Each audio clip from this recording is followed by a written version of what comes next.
మీ పిల్లల డాక్టర్ కళ డబ్బు వల్ల ఆగిపోవద్దు. కేవలం 18 లక్షల నుంచి ఎంబీబీఎస్ విదేశాల్లో. ప్రస్తుతం మనతో పాటు ప్రముఖ ఆధ్యాత్మికవేత్త, జ్యోతిష్య వాస్తు పండితులు, లలితాదేవి ఉపాసకులు బ్రహ్మశ్రీ నానాజీ పట్నాయక్ గారు ఉన్నారు. గురుగారితో మాట్లాడుతారు. నమస్తే గురుగారు. శ్రీమాత్రే నమః.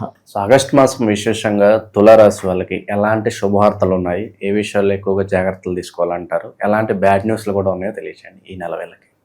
ఈ నెల వీళ్ళకి తులారాశి వారికి కనుక చూసుకుంటే ముందుగా ఇక్కడ మనం అర్థం చేసుకోవాల్సింది, శుక్రుడు 12లో నీచబడి ఉంటున్నాడు.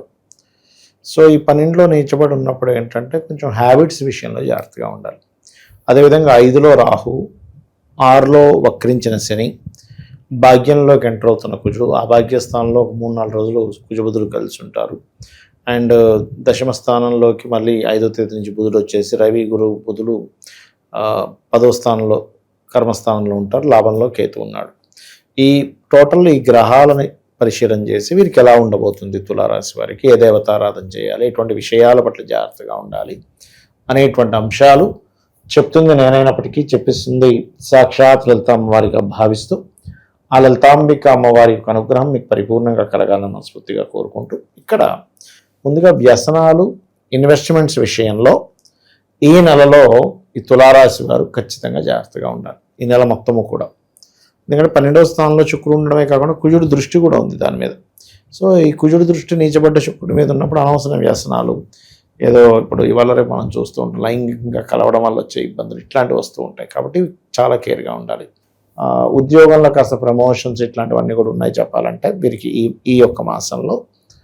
కాకపోతే కొద్దిగా ఇక్కడ రెండవ వివాహం కోసం చేసే ప్రయత్నం మాత్రం ఫలిస్తుంది. ఫస్ట్ మ్యారేజ్ వాళ్ళకి కొంచెం ఇబ్బంది, కానీ second marriage, first marriage divorce అయ్యి వారికి మాత్రం చాలా చాలా బాగుంటుంది చెప్పాలంటే. కొంచెం సామాజిక విషయాల్లో కూడా కొద్దిగా జాగ్రత్తగా ఉండాలి వీరు. కొంచెం ఎక్కువ ఖర్చులు అవ్వడం, కొంచెం సమాజంలో కొన్నిసార్లు కోసం చూడండి అక్కడ ఏదో కొంచెం స్టేటస్ కోసం చేసే పనుల వల్ల కొంచెం ఎక్కువ స్ట్రెస్ అవ్వడం అనేటువంటిది ఉంది చెప్పాలంటే వీరికి. అలాగే వివాహాలు పర్టికులర్గా ప్రయత్నాలు చేయవచ్చు ఈ నెలలో, అంటే కాస్త ఆగటమే బెటర్ అంటారు.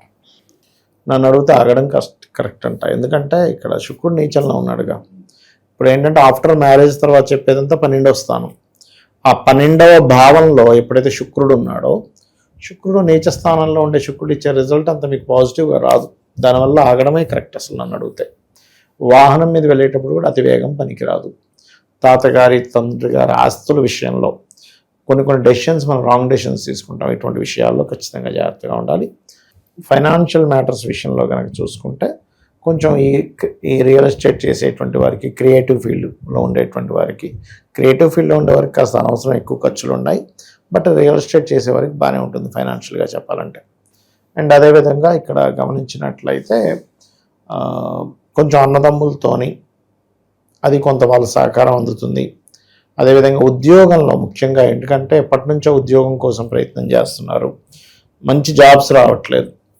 ఇప్పుడు ఈ ఆగస్టు 5 నుంచి 15వ తేదీ వరకు ఎప్పుడైతే ఈ 3 గ్రహాలు కలిసి ఉంటాయో, ఈ 3 గ్రహాలు కూడా పర్టికులర్గా ఉద్యోగ అవకాశాలు రావడానికి చాలా బాగా చూపిస్తుంది అక్కడ.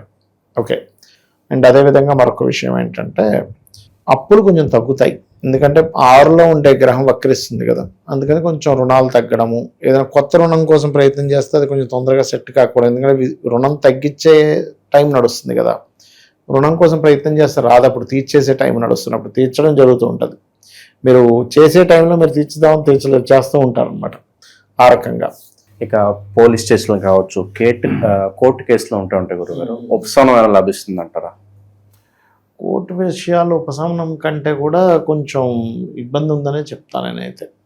కాకపోతే ఏంటంటే ఎందుకంటే రవి గురువులు 10వ స్థానంలో, దశమ స్థానంలో ఉన్నందుకు కొన్ని దక్కించుకుంటారు, కొన్ని గెలిచి దక్కించుకునేవి కొన్ని ఉంటాయి సార్. అలాంటివి కొన్ని ప్లేసెస్ దక్కించుకోవడం అనుకోండి. లేకపోతే కొంతమంది గవర్నమెంట్ ఎంప్లాయీస్ కోర్టులోకి వేసేస్తారు ఒక్కోసారి, ఏమిటి మాకు ఇంత సీనియరే మాకు రాలేదు, వాళ్ళకి మాత్రం వచ్చిందని. అలాంటప్పుడు జడ్జిమెంట్ పర్టికులర్గా కెరియర్ ఓరియంట్ రిలేటెడ్ సంబంధించినటువంటి వాటిలో పాజిటివ్గా వస్తుంది. ఇక పరిహారాల విషయానికి వస్తే వీళ్ళు ఎవరిని ఆరాధించాలి, ఎటువంటి జాగ్రత్తలు తీసుకోవాలంట? వీళ్ళు ఎక్కువగా దుర్గా ఆరాధన, చండీ పారాయణం చేయడము, గోవులకి 4 బెల్లపు ఉండలు తినిపించడము చేయడం మంచిది. ఏదైనా అమ్మవారి ఆలయంలో అక్కడికి వెళ్ళి అక్కడ వీళ్ళు ఏదైనా సేవ చేయడం మంచిది చెప్పాలంటే. గురుగారు, ఆగస్టు 13 నుంచి మనకి శ్రావణ మాసం ఉంది. మరి ద్వాదశ రాశులందరికీ కూడా విశేషంగా అన్ని విధాలా కలిసి రావాలంటే ఎలాంటి పరిహారాలు చేసుకోవచ్చు అంటారు ఈ మాసంలో? శ్రావణ మాసంలో వెంకటేశ్వర స్వామి యొక్క ఆరాధన చేసుకోవడం చాలా మంచిది. వెంకటేశ్వర స్వామి సుప్రభాతంతో నిద్ర లేవడం, విష్ణు సహస్రనామాలు వినడం, వీళ్ళకి ఏమవుతుందంటే వెంకట అంటే పాపముని తీసేసేవాడు వెంకటేశ్వర స్వామి, ఈ కలియుగ దైవం. కాబట్టి వెంకటేశ్వర స్వామి ఆరాధన ఈ మాసం అంతా కూడా వీళ్ళు అంటే ఉదయం నిద్ర లేచిన వెంటనే కూడా కాస్త అంటే వీళ్ళు ఒక ఉపవాసంలాగా చేయాలనుకుంటే చేసుకోవచ్చు. అంటే ఒంటి పూట ఉండడం, ఇట్లా కొంచెం దీక్షలా తీసుకొని చేసుకుంటే చాలా మంచిది. శ్రావణ మాసంలో అన్ని రాసుల వారు కూడా తిరుపతికి వెళ్ళి వస్తే చాలా మంచిదండి. ఎందుకంటే కర్మస్థానంలో ఈ కాంబినేషన్ ఏర్పడుతుంది అమావాస్య తర్వాత చూసుకున్నట్లయితే. సో ఎప్పుడైతే శ్రవణ నక్షత్ర సంబంధంగా ఉండేదాన్ని పౌర్ణమి వచ్చేదాన్ని శ్రవణ మాసం ఎలా అంటారో, ఈ కర్మకారక రాశిలో శ్రవణ నక్షత్రం ఉంటుంది. ఈ కర్మ మనకు తగ్గాలి అంటే ముందుగా పూర్వజన్మ కర్మ దగ్ధం అవ్వాలి. పూర్వజన్మ దగ్ధం అయ్యేటువంటి వాటిలో కొన్ని విధానాలు ఈ కలియుగంలో వెంకటేశ్వర స్వామిని ఆరాధించడము, లలిత చదువుకోవడము, సూర్య నమస్కారాలు చేసుకోవడం, అంటే సూర్య ఆరాధన చేయడము, లేకపోతే ఏదైనా క్షేత్రానికి వెళ్ళి అక్కడ ఏదైనా సేవ చేయడం చేస్తూ ఉండాలి. ఇవే ముఖ్యంగా చెప్పాలంటే. అయితే ఇది కేవలం చాలామంది ఏమనుకుంటారంటే శ్రవణ నక్షత్రం వాళ్ళకి మాత్రమే పనిచేస్తుంది అనుకుంటారు. అలా ఏం లేదు, అందరికీ కూడా ఈ యొక్క ఫలితం అనేటువంటిది వస్తుంది, అందులో ఎటువంటి సందేహం లేదు. ఇంకా వీలైతే కనుక శివాలయం ఏదైనా ఉన్నట్లయితే శివుడికి పాలతో అభిషేకం చేసి వెంకటేశ్వర స్వామి ఆరాధన చేసినట్లయితే కూడా చాలా బాగుంటుంది.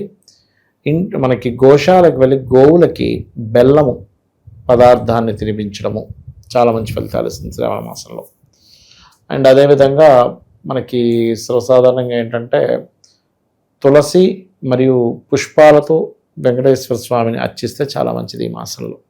చాలామంది ఏం చేస్తుంటారంటే ఈ శ్రావణ మాసంలో వెంకటేశ్వర స్వామి యొక్క ఆరాధనతో పాటు ఈ 30 రోజులు కూడా తులసి మొక్క దగ్గర దీపారాధన చేస్తారు. దీనివల్ల కలిగే ఫలితాలు ఏంటంటే రోగ భయము నశిస్తుంది.